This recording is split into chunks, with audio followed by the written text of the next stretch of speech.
And welcome to Catholics Coast to Coast, where each week we just like to hang out right here at the Depot at Podcast Central. That way you can get in on all the conversations and, of course, deepen your walk with God as you continue to understand your Catholic faith. So before we can dive into this week's conversations, let's get a look at this weekend's Mass readings as we check in on your word on the Word. Hi, I'm Melissa, and this is Veronica. Oh, sorry, I missed that. We can redo it. Are you feeling okay? I'm fine. Let's just redo it. I'm sorry. Are you sure? Because, you don't seem like you're on your normal self. I mean, it's kind of a bad time. But, I'm planning on going to confession this weekend. And I'm just really nervous about it. And I just get really anxious. You know how it just pops into your head and you're like, oh, I don't know. Sorry. It's okay. But you know what? I think you'll find some comfort in the song for this Sunday. To give you a brief overview, the psalmist is asking God for his mercy. He is confident in the Lord's love for him. The most memorable verse in the psalm to me is, "Create in me a clean heart, O God, and put a new and right spirit within me." Some translations state steadfast spirit. In other words, the writer is asking for the strength to be more loyal and determined, and I think that's a really beautiful thing. And I feel like I could go on and on about this line, but I have to ask, what's your favorite part? Well, I really like the last part. It talks about how God is always ready to heal our spirit and how he loves us even in our brokenness. That last part reminds me of the parable of the prodigal son, which we've talked about before in a previous episode. And if you hear the long form of the gospel this Sunday, you'll actually hear that parable. We challenge you to read this psalm and really look for a verse that sticks out to you. Then pray it every morning for a week. And we'll see you next week here on EWTN. Bye! More insights into our jubilant year C. You can find out more Word on the Word at Podcast Central or wherever you like to stream. Just search Word on the Word, subscribe, and that way you don't miss or you can catch up on previous episodes. I am Ace McKay. This is Catholics Coast to Coast, and we're going to hang out with the Messy Family Podcast. Mike and Alicia tackling some of the toughest family challenges when it comes to honesty, humor, and hope. How do we put those into play, and how do we respond to loved ones with a temper or a dysfunctional family that seems to fight constantly? We're going to get great insights on how to apply our faith and also how that can help others as we continue with the Messy Family Podcast on Catholics Coast to Coast. Welcome to the podcast. We're so glad you joined us today. This is we get questions all the time. We love questions. And we want to respond to the relevant and kind of pressing issues or challenges that families are under. But we were at a conference in the Midwest, and we got a lot of questions that we couldn't get to during the conference. We had 33 questions. Those are the ones that we have that we haven't responded to. But there's some that we've already responded to, and a lot of these questions too were upvoted. Yes, and so there's a lot of questions, and we felt bad that we didn't get to all of them. So all of you who went to the Midwest Family Conference, who heard us there, we're answering the questions that we didn't get to now. And if you think that these are relevant questions, I think this is going to be for everybody, right? Because some of these questions we hear over and over again. Yeah. And but we want to make it. We're going to do some of the maybe rapid fire responses to give you some. It's very hard for us to do rapid fire. We're not rapid fire. I know. It takes us a half an hour just to say hello. Yeah. All right. Before we jump into the topic, two invitations that we have for you. First is you're doing something beautiful for moms. September 11th in the evening. Though it is obviously a national holiday on September 11th. Right. We want to remember that. But that was really the best time for us to do a webinar for mothers who are preparing their daughters for adolescence. So maybe this is for moms who have girls who are 5, 6, 7, and they're looking ahead at that time of adolescence. Or maybe you have a teenage daughter and you're looking at the world and the challenges and saying, how do I help her? How do I guide her? How do I need to prepare myself for this journey? So join us at the Women Wonderfully Made webinar. You say that 3 times fast. Yeah. And so this is for moms only, but it is a special time with some great advice and insight that you'll be able to get.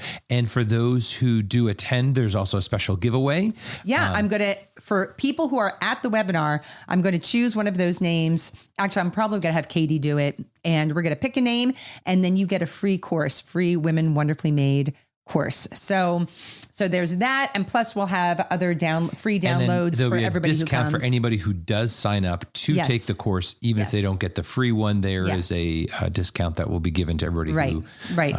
And last time, I think we had like 700, maybe 1,000 women sign up. And it was really, really fun. It's so great for me to be able to see moms, to talk to them, answer questions, give you some encouragement. I mean, we women, we need to stand together in this community. And so as we it's go really back important. to school, great. Great Absolutely. time. And we're coming to winding down in the summer. Maybe your kids are already back at school, or they're shortly going to be back to school. And we want to give you one other invitation, an opportunity, a unique opportunity. Very unique opportunity.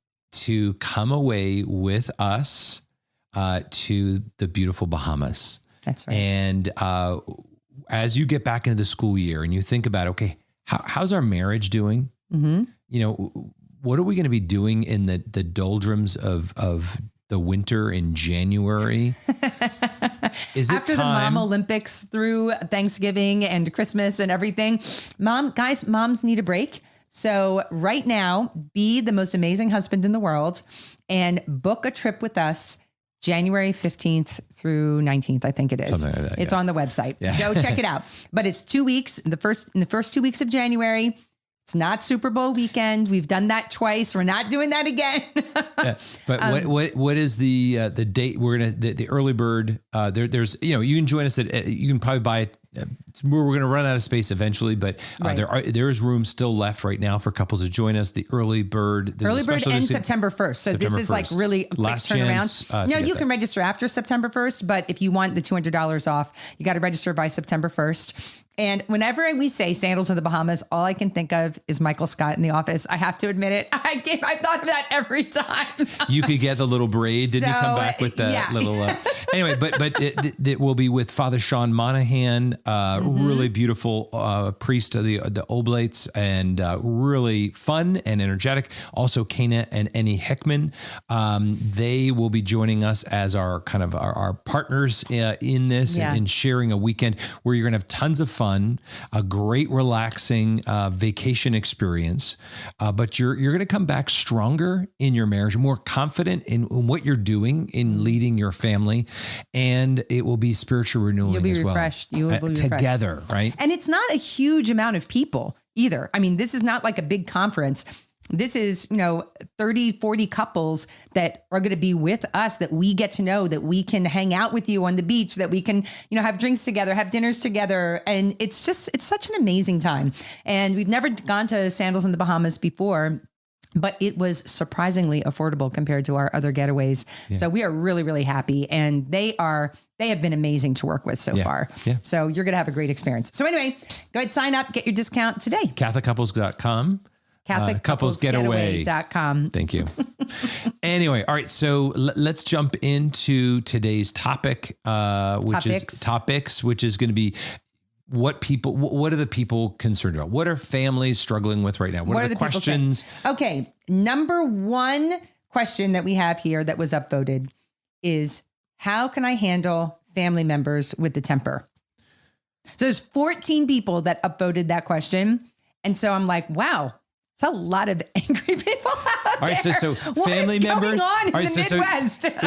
Well, that's a world, right? We live in a world that has. That's true. Now, we said with so I don't families, know what that means. I don't know immediate family within your. That's what it looks like. Yeah. So I maybe that means dad specifically, or maybe it means. Why would you be so sexist? I don't know. Or maybe they're talking about themselves.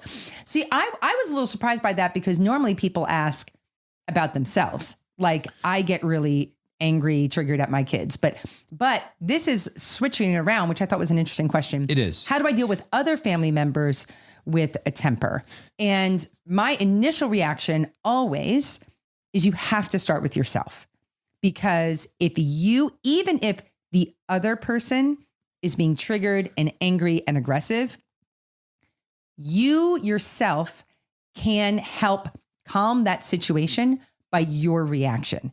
Because if you respond in kind to that person, if they're already angry, a lot of times that's throwing fuel on the fire. Also, if you say things like, calm down, or why are you so upset? Not going to help you. That's not also does not help. Do not do that. But I think the best thing that you can do is have your own heart right and even think ahead of time, what am I going to do when that moment happens? And make sure that you can see that other family member with the eyes of love, because if they're your family member, your spouse or your children, you do have a responsibility for their formation, right? In both of those relationships. So what's the best way to begin that formation is to have your own heart right and to have that mindset that says, I am here to help them. Right. So, and that's going to probably be our advice almost forever, right? That you start with yourself. And I think that's a really good place to begin, right? So to begin. Yeah. And then, but then to kind of take it back, at least from what I might be perceiving in the question, you're coming from a place where you feel uncomfortable. Maybe you're not feeling safe. Maybe you're not feeling, if it's a spousal thing, maybe you're not sure about where the kids are and all this and what's happening in how this disrupts the whole family, right? So just even calling that out and saying, why does this bother me? Right. So that I can clearly identify stuff, because as you said, there might be stuff going on inside of you that is triggered. Maybe you grew up in a family that was not safe, maybe. Not safe or emotionally or physically. Yeah. And again, and we won't make caveats on everything, but whenever there is anger involved, I almost wish we could have like the anger ladder, like of showing the different levels. Like let's identify, what are we talking about here? How serious is it? Is this at violent action? Yeah. Is there physical destruction of property or right? They throwing stuff. Like what are we talking about? Or is there a quick outburst or what have you? And then kind of just doubling off of you is, what does that mean inside of me and what are my concerns, so that I can be very clear-minded about the situation, so I can see, hey, I'm feeling tense when this happens, or am I concerned about what image it's giving to the kids if it's a spouse, or if it's a kid that's exploding. Oftentimes when someone says they're concerned with anger, do we want just peace? Do we want to just, hey, stuff it down? Yeah. Just deal with it and just don't react like that. Don't react. That's not a good, like, just so you can sift through your own reactions, so that when you approach a situation, you're like, okay, hey, this is not for a good order in our family. Yeah. Right? And maybe that person has some justification for their anger. I'm not saying that anyone is allowed to yell, scream, kick, break, blah, blah, blah. Abusive, but if there's some truth at it, dive into that and look about it. Because if it's your child, which is something that obviously we've dealt with before, we have kids who get angry. And so if it's a child and they're frustrated because they're not having a need met, let's dive into that. Maybe just ask the question, seek first to understand. Hey, what's going on? Yeah. I know you're being disordered, so we don't want to react with anger. Out of control emotion doesn't need another out of control emotion. Absolutely. So you seek first to understand, and maybe they can't even articulate why they're upset. Look at the context. Look at what's going on, and so that you can say, hey, maybe there's an unmet need of that child in that situation, and then training them so that they can get to a better place, because. Our goal for whether it be spouse or for our kids is that they are experiencing greater freedom, greater autonomy, independence in their emotional life, that they're well regulated, because they're going to be better human beings. Yeah. They're going to be more who God made them to be. And so we're not doing this to punish them or to simply inflict consequences, although those may be part of it. The goal really here is to help form them so that they are able to regulate their own emotions. Right. And there are justifications of when we ought to be angry. You ought to be angry with an injustice. But that doesn't mean that you just scream and lash out. That's, the feeling of anger is something's off. And so figuring out what that is and figuring out why they're doing that, so that, and the sooner you get that in a child, the better. Yeah. And anyways, that's the, kind of building off of first checking yourself. Yeah. And then building on seeking to understand what's really going on. And then if it's your spouse, Yeah. First wisdom here is we have a whole podcast on why correcting your spouse probably isn't the best idea. Yeah. But bringing a concern to your spouse, like I'll just say this as a man, when Alicia points out my faults, and she doesn't, but when that happens, it's not something where anyone's going to receive it really, really well. However, if it comes with, hey, I see this dynamic and I don't feel like it's good for the family, kind of presenting the problem almost a little bit detached from the individual and say, how can I help? Or here's the problem. I'm not sure what the solution is. If you need help, I'm happy to help you, because really what you want, even for your child, but particularly for your spouse, you want them to own it and them to work on it and them invite you in. I think the whole idea also with your spouse of seeking to understand outside of the situation is very important. So you can even ask them, invite them to be self-reflective, and just say out maybe after the anger, diffuse the situation as best you can, but then ask them later, what was going on there? Right. Like you had such a strong reaction. Don't even say you got angry. Just say you had such a strong reaction to this situation. That doesn't seem like you. Yeah. Yeah. What was going on? What was going on? And why do you think you reacted so strongly? And just to kind of like help them to think about that, because at the end of the day, that's what I feel like we can do for our spouses is really invite them to greater self-reflection. Invite them to greater self-reflection and really like accompany them, to be honest with you, and you can also share, hey, when you reacted that way, this is what was happening inside of me. Like this is when you did that, like there have been times in our marriage where Mike would get really angry and I would feel scared. Yes. And we had to talk about that. And I had to say, when you reacted that way, that really scared me.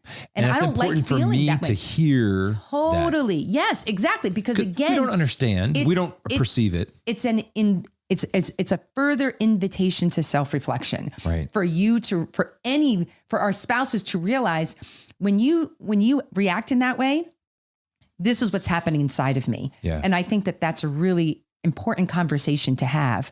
And also to say that without judgment. Right. Without judgment, and recognize and really pray for a heart for your spouse. Yeah. Because that they are doing the best that they can, or that they are trying, that they want to be a good dad, that they want to be a good mom, because moms obviously get very angry too. There've been lots of times when I've been a lot more reactive than you've been, and, or even to say, when you act that way, when you had that reaction, this is the effect I saw in the children. And just to kind of have that, how can we, how can I help you? And even saying things like, I know you probably didn't mean this, but this is what I saw in the children's reaction, or this is the way I felt. I know that you didn't mean it that way, but this is what I received. This is how it was perceived by the kids. This is, and giving this space for this, particularly if it's the spouse, like, and this is true on some smaller level with the kids, right? That it's like, hey, I know you probably didn't mean this, but, and again, not that you're trying to teach the kids that they have to watch their emotions, that they walk on eggshells around people, but you have to want to teach them how to both regulate for their own good, but also that it affects others. Like we were meant for community. So there is there's always a communal impact of that, particularly when it's in public among our family. And so challenging, inviting them in. And I think always having that disposition of we're all on a journey. We're all and be okay growing with in holiness. We're all at different places, and not having an attitude of defensiveness, combativeness, conflict, you know what I mean? But to have a disposition of service. And I know we need to go on other questions. I'm just going to say one last thing, particularly for dads. Men, we have a great gift and a power in our masculinity. We are usually physically stronger, bigger. Our voices are usually more powerful. We have to recognize that we cannot correct, like there may be an injustice. Our emotional lack of self-control in letting anger out is an abuse of power. And and we need to recognize that if we feel embarrassment or guilt over it, it's calling us to change the way we react and the way that we respond, and really be curious about that. But we should never take on a shame or an embarrassment of like that we should cover it up or defend ourselves. Yeah. So just take it. Yeah. Okay.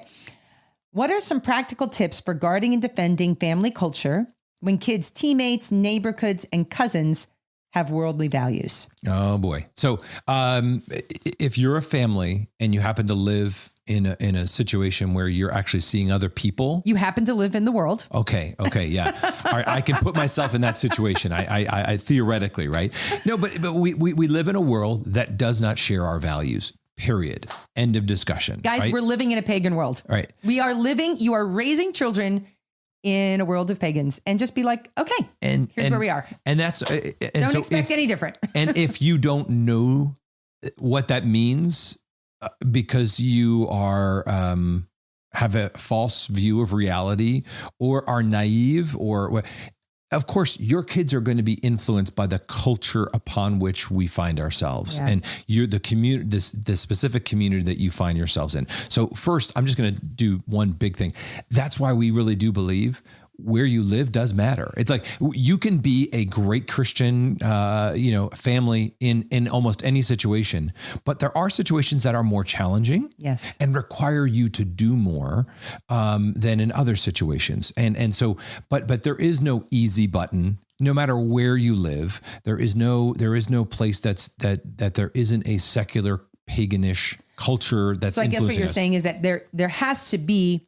You do need a critical mass of other families who share your values. Maybe you find that in your school community. Maybe you find it in a homeschooling community. Maybe you find it in your parish. Right. You do need that. But what they're saying specifically is kids' teammates. That's right. Neighbor kids and cousins. So outside of your immediate community, family. Outside of your community of people who do support you, because you do need that when your kids come in contact with other people outside of that. Right. So just to kind of repeat, the first line of defense is surrounding yourself with other good, like-minded community. Second is that you are not out to be a bulldozer clearing the way for your kids, but preparing your kids to go out into the world. Right. And you have to recognize that our goal isn't to keep them in a bubble, but our work ought to be more like a greenhouse where our kids are growing stronger so that they can be planted out in another place. And also because two reasons for that.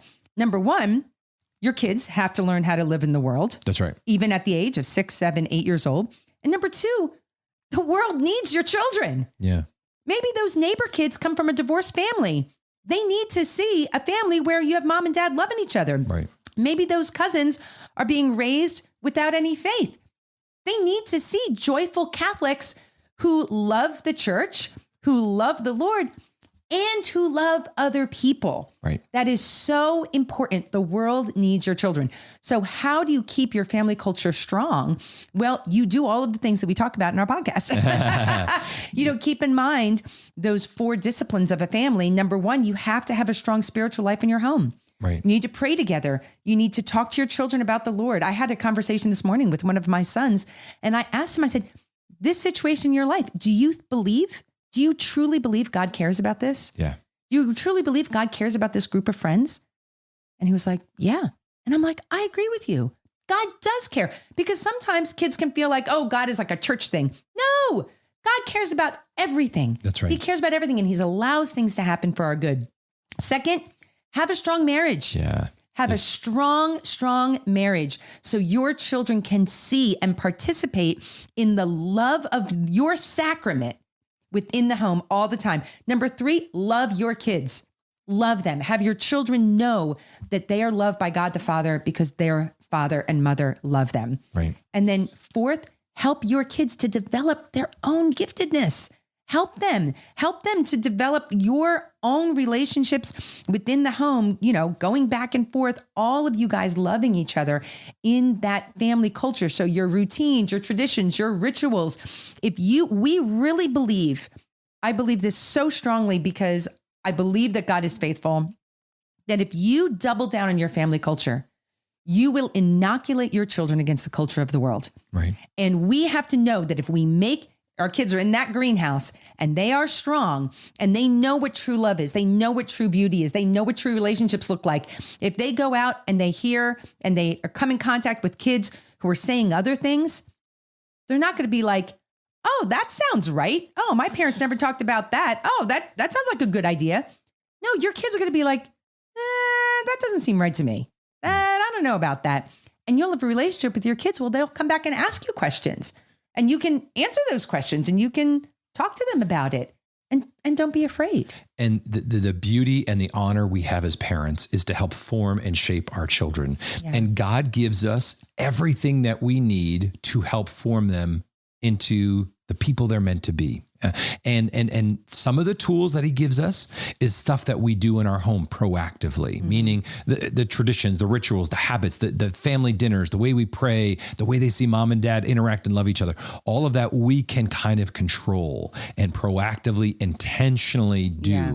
And then God gives us another great tool, the crazy mixed up world that we find ourselves in. And that is a beautiful gift. We have to recognize it as a gift. When our kids are taking the faith and the values and the love and the authenticity and the identity and the belonging that they get while they're in our home, and that comes in conflict with the world's values, that is an even greater gift to teach our kids about the beauty and that richness of what we believe. And so we need to look at these as not as adverse moments and upsets and so forth, but actually this is a good thing, because when our kids see this, that means that we're now trying to make not just this idea theoretical, but it's making it relevant to the current situations that our kids find themselves in. Exactly. When your kids are struggling with a teammate who picked on them or they don't feel welcomed, well, great. This is not that you want your kids to experience this per se, but as we talked about, your kids need to experience that if they're going to grow, if it's going to mature, because we always talk about this idea of growing from merely protecting their innocence, which we have an obligation to protect their innocence. But then we're slowly moving them to building Christian maturity. And Christian maturity is when the truth and the power of the truth, if you will, now is in conflict with a reality where it's like, okay, when there's suffering, when there's pain, when there's discord, when all of that happens, these are moments that we need to shine and say, I see this as a moment where my kid can now take, and I don't want to say it's just theory, right? But put the theory into practice and then put the belief into real life. And so that's what we have. We have the joy and beauty so when we see those opportunities, we don't run from them. We don't try to again, when they're little, we protect them. We protect their innocence. But as they get into the 10, 11, 12, we need to use these as great opportunities to mold and shape our kids and take on what is relevant and in their mind and in their heart and speak into, preach into, pour into that situation so that our kids can now, like even the simple little thing that you did with our kids saying, hey, do you think God cares about this particular situation? That's taking the truth and applying it to his lived experience, making it relevant in his life. And that's when they make it their own. Right. And that's what we're all about, is to really, giving them the keys to drive their own car. And one thing, I was actually listening to a Jordan Peterson podcast, and one of his ideas, which I really do appreciate, and I feel like that we've done too.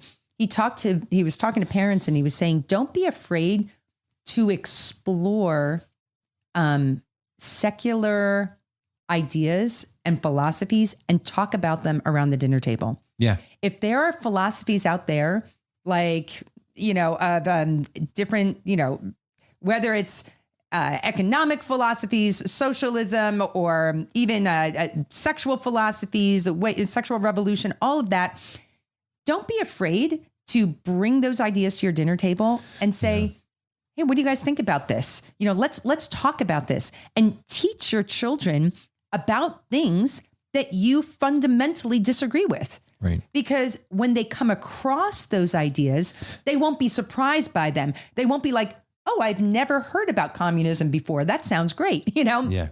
But instead, have that conversation. Hey, guys, just so you know, there is a philosophy out there. Some countries are run like this, Right. or this is a little bit of the history behind this. Right. And so when your kids come in contact with it, they will be prepared. Yeah. And now in days gone by, or if you have a really amazing school, and I know this happens in some schools, that will be done in school. But that's not happening in most schools. Yeah. And or the opposite. There's some level of indoctrination that happens. Or in the some of these opposite, schools, right? exactly. And as a matter of fact, I think that's what he was talking about. I think he was talking about schools that are indoctrinating. But the reality is that we parents, we are really in charge of our children's formation, and we can do that by having those conversations And I think ahead of time. And just close with this. It started with culture, right? And a key, what you kind of said there, a key element of your family culture ought to be dinner time. Yeah. It's not, and it is important for healthy food. It's communal, it's relational, but this ought to be a beautiful place, or at least at some other time where you have a meaningful conversations about how their day is going, what's going on in their lives, what's being talked about in the classroom or outside of the classroom in their life. What are some of the things that are being brought in, and being parents who create that safe place where they can bring it up, and that they don't feel stupid or silly or, like whatever the topic might be, so that it's an opportunity for them, not just to learn from you as a master, but that you're not just simply giving them information, you're helping form the way they think. You're forming their worldview. Yeah. And really that's ultimately around the dinner table. That's what we want. And then to again, go back to that image, we're not the bulldozer clearing the way. We're helping prepare the hearts and minds of our kids for them to go out and be lights in this world. Well, the family is where children discover how to be human. Helping them to do that this week is the Messy Family Podcast. You want the full entire episode or ones you might have missed, you can easily find it at Podcast Central. Go to EWTN.com/podcast or subscribe to the Messy Family wherever you like to stream. I am Ace McKay. When Catholics Coast to Coast returns, we're going to have two become family, as in their first episode back from the summer, they wrote a book. It's called Lovemaking, and it's from a perspective that I believe all Catholics need to hear from. So we're going to get their insights and add it to your reading material for the fall as we come back from the break. It's Two Become Family on Catholics Coast to Coast. The destination for great Catholic audio programming is EWTN Podcast Central, featuring the best of EWTN radio, as well as faith-filled podcasts from our friends and affiliates across the nation, all in one place, all free. If it's central to the faith, you can find it on EWTN Podcast Central. It's like podcast heaven. Visit EWTN.com/radio/podcasts today. And we're back. Sorry for keeping you all in the dark the last month. We took the summer off because we anticipated a ton of travel. So what we did is for those of you that kept listening, thank you. We took all of our previous interviews and just kept dripping them out. So if there's old episodes you had not listened to, you would have listened to them. So thank you for doing that. Thank you for still being involved and supporting us. But we are back now to give you a quick recap on the summer and then just start talking to you guys again every week. Yeah. So we wanted to make sure that we could focus on our travel and our family and just to be present to what the summer agenda ended up being. And when we sat down in June and looked at what the summer was going to look like, we were very honest with ourselves that something had to go. And so unfortunately that was recording podcast episodes every week. But I think that was really important. Our sleep was really important. So we are sorry we missed you, but we're happy to be back for the fall. And for the 100th time, we are going to try to record and put on and upload on YouTube. So if you're on YouTube, you can see how much I'm glistening because I'm sweating so much, and Monica looks great as per usual. It's very warm in this room. Yeah, because it's still summer. So we're also trying to record ahead of time so we can batch record and then have episodes go out a little, not in real time, because as you know, for the last 3 years, how many years we've been doing this? Oh my gosh, I don't know. I think over 3 years now. So so the last 3 years we've been doing this. We just record the night before and then edit and then upload, and that just is not the way to do things anymore because we have so many other engagements and things we're doing. Mm-hmm. So, for example, because we're releasing this sometime in September, we have 3 speaking engagements. We're going to be We have 3 Together in Holiness conferences Yep. coming up in September and the first week of October. In 4 weeks, we are traveling 3 times. to come to you, to speak with you in person. Maybe. That'd be so cool if you're there. Yeah, we're going to Nashville, Tennessee, Columbus, Ohio, and San Francisco, California. Which Pretty cool. Is very exciting. So we will be there, and we'll put more details about that in other. I don't know where we'll put it, but for today, we're going to recap what it was like to speak in Rome, because as great as the audiences will be that in our future engagements, and we love being able to connect with people and be able to speak on marriage and family. I don't know if we'll ever top the experience of being able to speak in Rome. Yeah. Are you looking at my glistening, or are you looking at my No. gray hair? I was looking at your hair. My gray It's hair. kind of. I didn't know if I should flip it up You should so always, that it doesn't. should always touch my hair. There we go. Thank you. It was moist. Also, we're recovering from a week of the flu. That'll help you time when we recorded this. Oh my gosh. So yeah, so we went to Yes. Rome, and then right after that we went to Boston for a wedding. Then right after that we went to DC for a week for work, and then we came back from DC and then had the flu for a 8 week. days. And There now were we fevers are in our house for 8 days. so now we are coming up from air. We're coming up for air and recording for you. Yep. All right. So Rome. Do you want to tell them why we were in Rome in the first place? Yes, we were in Rome because we were asked to represent the Knights of Columbus, which I work for professionally. If you didn't know, I used to drop hints a lot about it, but I work for professionally for the Knights of Columbus. I'm allowed to say that now. And us in front of an audience. Yeah, it's said and recorded by EWTN. But we represented the Knights of Columbus at the U.S. Pilgrim Gathering for all of the pilgrims that went to Rome for the Jubilee of Youth. So the week that we went to Rome was from July 27th to August 2nd, I believe. Like that was the week we were there, or that's the week that the Jubilee of Youth was there. So we went to the UF. I have a lisp now, apparently. We went to the U.S. Pilgrim Gathering, which is something that was hosted by the USCCB and sponsored by the Knights of Columbus in collaboration with worldyouthday.com and the McGrath Institute. Look at that. I remember all Memorizing that to my say. lines. Yeah, so we were invited to MC the event, which was really cool. The teams that put together the event did a great job of, so it was a 3-hour event, again, for youth and young adults. So 18 to 25-year-olds was the majority of the audience.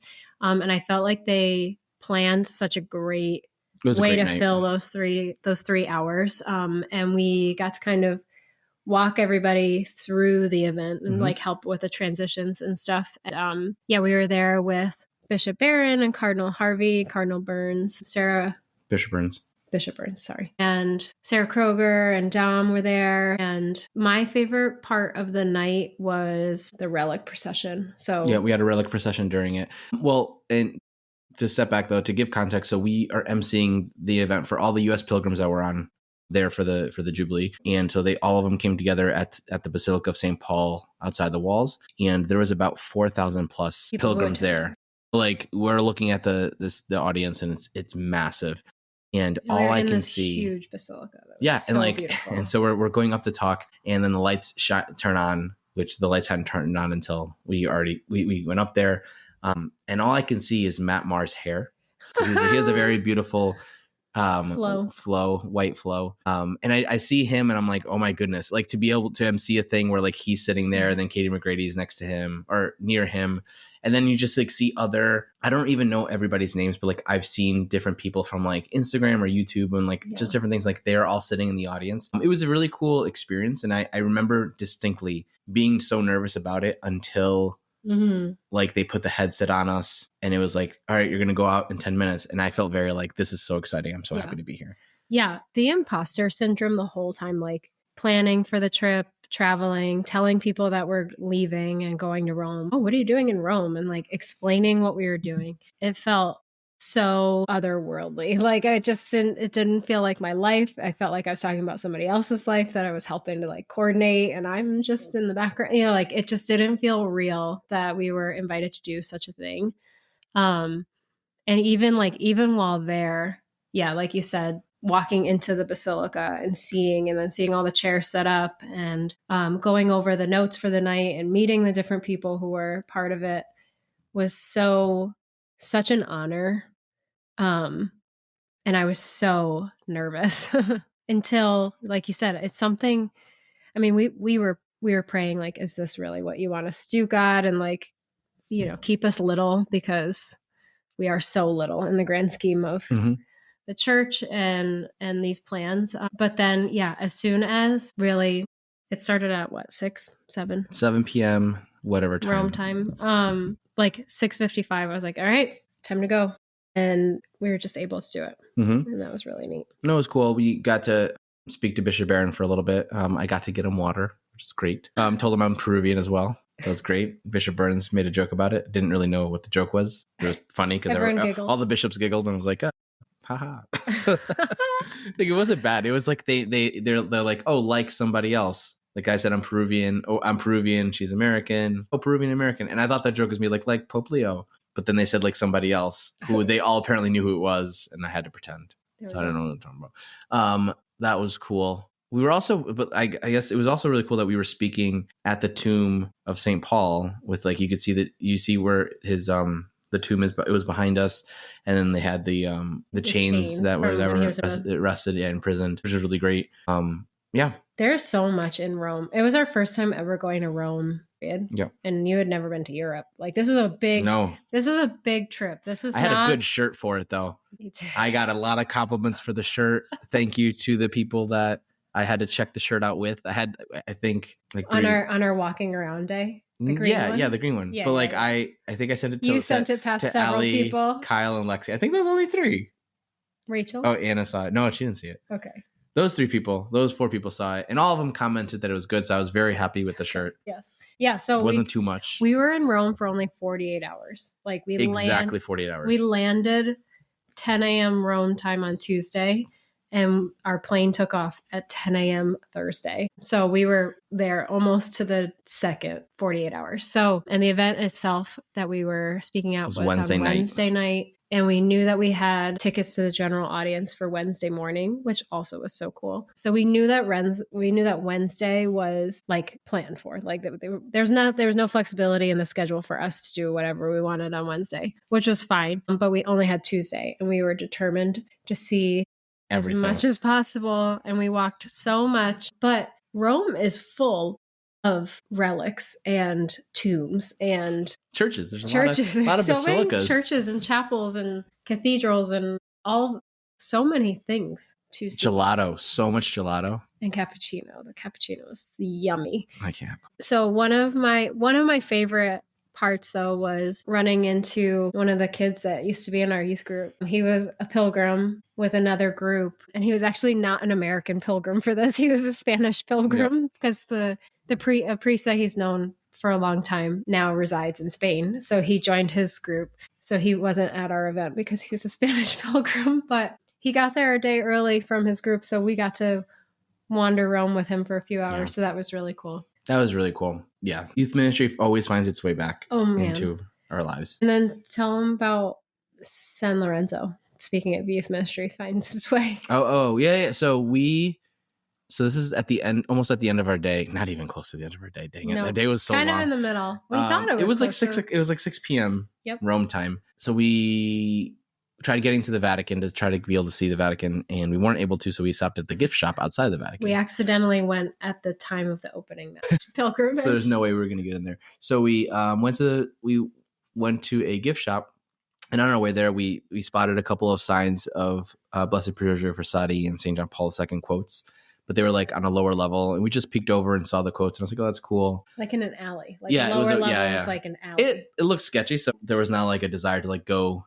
I don't know. It also kind of looked like they were being there to like store there. Yeah, like they were moving the things that were there because they weren't supposed to be there, or like let's move this out of the way. Yeah. So we went to the gift shop, and then we came back, and then you were like, I don't know how we decided to go see it. I was like, oh, let's just go. And then we ended up circling around. Down. If you can't see me, I'm like moving my hand. Yeah, try to find our way down to where the posters were so that we could see what they were for. And apparently, like, we ended up finding a little chapel that I guess St. John Paul II had designated for for the youth to go to find a place to pray, which is really cool. And then so we went in, and they were having adoration with some praise and worship music in English, and that was a great time for us, like, just be able to pause and pray, because And I said this to the youth group, like we were in Rome, like you said, barely any time. So we spent so much time on Tuesday. We dropped our bags and just going all over to try to see as much as possible, all different places. We saw Blessed Giorgio Frassati's body, Catherine of Siena. I don't know.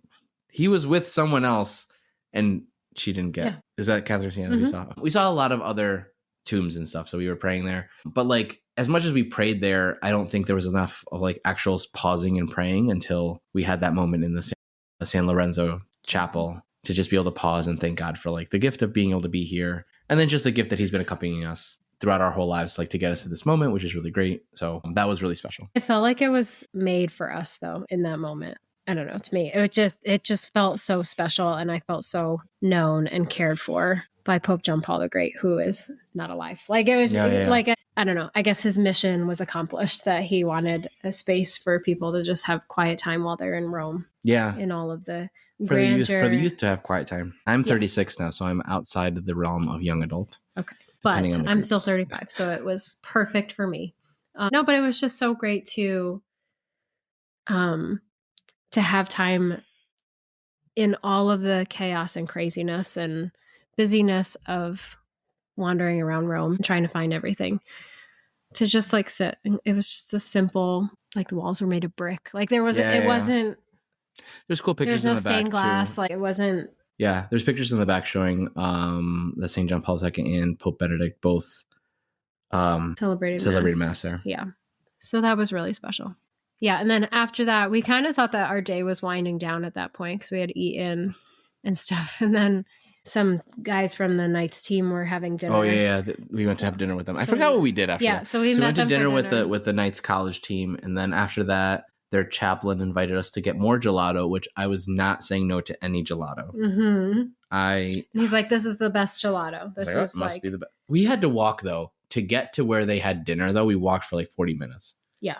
Because it was a very long walk. Apparently, we could have taken more Ubers than we did. People were, when we got there and we told them we did 32,000 steps for the day, they were very surprised and also were like, why didn't you Uber anywhere? And we're like, we didn't know we could. Yep. So we walked everywhere. And except for this gelato because we were with Father, and we're like, we're not, and he's like, oh, let's Uber. I'm like, that's great. If you say so. Didn't know we could do that. Yep. So we Ubered to the gelato, and then there's extroverts, and then there's him. Like he stands alone. Like he stands very tall and alone. He's a big man. He was great, but he just did not. It was really cool to see him engage with so many pilgrims and just be out there, and then having us engage with them. Like it was really starting conversations, evangelizing. He was great. He was great. He was evangelizing our Uber driver. It was awesome. And then after that, we were behind, the gelato was behind a concert that was happening. We're like, oh, there's music happening. So he's like, oh, let's go see it. So we go to the concert, and it's gated off. So, but it's like one of those like gates that you can move. Gates, yeah. So he just moves the gate over, and we kind of go in. We end up at a Matt Maher concert. Yep. Like fourth row of a Matt Maher concert. Do you think he saw my hair and was like, look at that curl. Look at those curls. Maybe. No, he didn't. A moment for the hair. Look like all other pilgrims. I mean, he definitely saw you when he was in the audience watching you speak. And maybe he said something about your hair. No, but in that his was heart. But not in the concert. No. I doubt he saw you. Sad. Yeah, so we were at the Matt Maher concert, and then Father took us for like a tour of St. Peter's Square at midnight. Awesome. So there was very few people there, but the lights were on, and he was like explaining different stories, and it was like our own private tour. He had more stories and history knowledge than I realized. And I realized like after that, I was like, wow, Rome is definitely, I'm sure it's a lot more beneficial or to go with someone who knows what they're looking at, right? And they can explain to you like, this is what happened here, and like this is what this is for. Yeah. Like I wish that we had heard from somebody at St. Clement's because it's a church built on top of like a pagan church. It's a church built on top of church built on top of pagan. That's right. Church. So that was really cool. But we didn't get to go to like the bottom. No. Or to even like hear about how this all went about, how you can build churches on top of churches. Oh, we knew that. I knew that had happened, but like how, who. Gotcha. Like the way. Yes, the way, the history of it. Gotcha. Not the what, the how. So anyways, but yeah, so we saw a ton on Tuesday and definitely want to go back to Rome now. Yeah. And then we saw the Pope on Wednesday. Yeah. And we were big deal. We were super close. Front row of in a suit. It was great. That was very hot. You were hotter then than you were. I was significantly hotter then. But yeah, no, so we were very close to the Pope, like within like 2 arms length of the Pope. Enough that if I had reached out my arm, it would have been enough to arrest me because I could probably get him if I tried. Yep. You could have grabbed onto the Pope Mobile from where we were. Yep. Yeah. So that was really special. And then Wednesday evening was the event itself. And it was very cool. EWTN recorded it live. Yeah. So our kids could watch it from home. That was really That's neat. not why they did it. No. But they could because because they could, yeah. And it was really sweet to open my phone afterwards and see the group chat of the little wing at school. So at our co-op, there's a parent group chat, and how many people had been watching it, and I was like, oh, we had some friends, and our friends from home. We had our college students from youth group like messaging as we were talking, and again we saw it later, but just like, oh, I don't know, just it was When Colby, when we got home, one of our kids like quoted me, like one of the lines that I said. He's like, that was so good. Like when you said that, I was like, oh, you heard me. You didn't quote my lines, but it was okay. None of your lines, but it was neat. That was really neat for our kids to be able to see like why we left. Yeah. And to see what we do. Because they can only imagine. It's not like they've ever been to a conference where they listen to a Catholic speaker yet. They're not old enough. So like that was neat for them to see what we do and why we travel. Yeah. It was all good.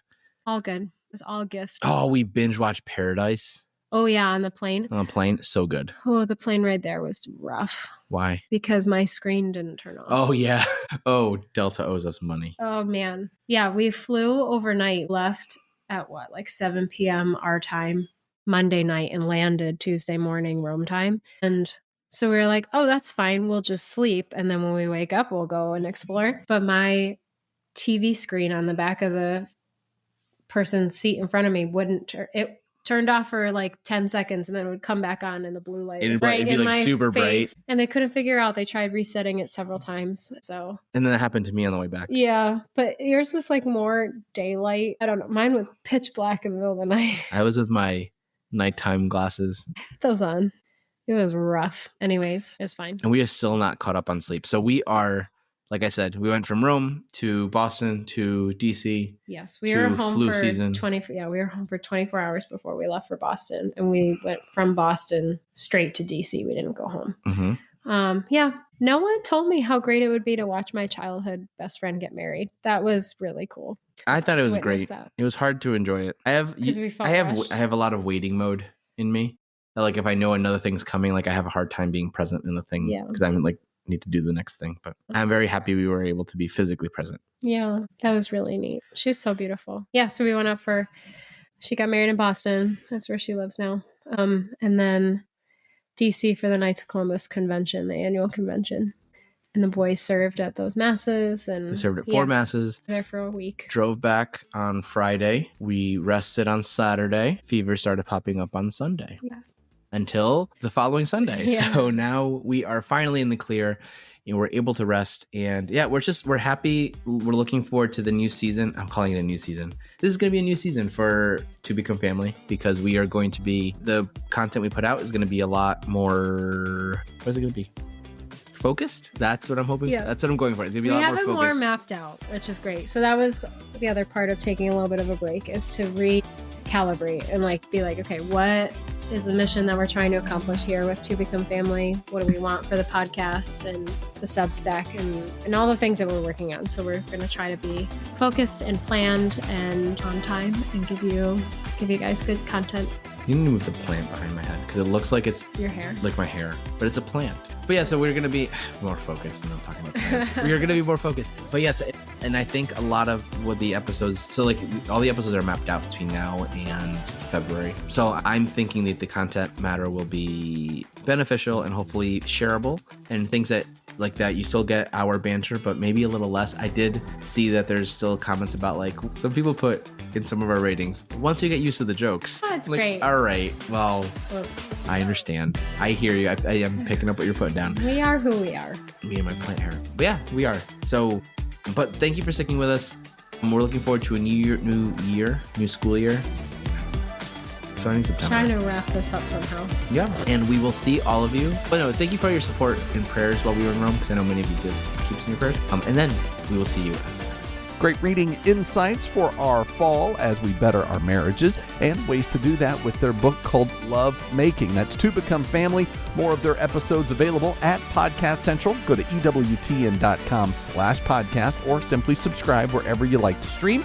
And in the meantime, I'm out of here. Have a great rest of your weekend and enjoy. Remember to let God define who you are, and I'll see you again with Catholics Coast to Coast.